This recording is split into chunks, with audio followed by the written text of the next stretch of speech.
question number 43 of test series 9, which is from steel structures. In this question, a plate girder of depth D is given.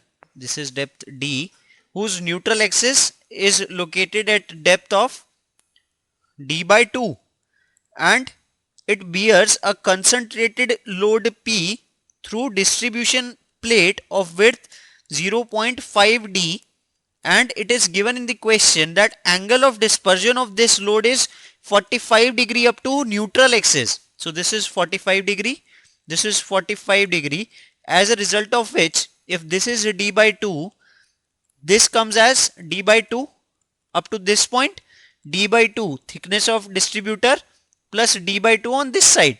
So it comes out as total thickness of area which is facing the dispersion. Let us say it is given by D. D comes out as 1.5 times of small d. Also it is given that the allowable critical buckling stress as F and thickness of web plate is given by T.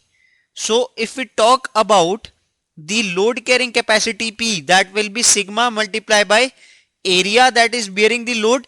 Now we have to take this dispersion into account as well. So that will be F multiplied by 1.5 multiplied by D multiplied by F. So multiply by T, sorry.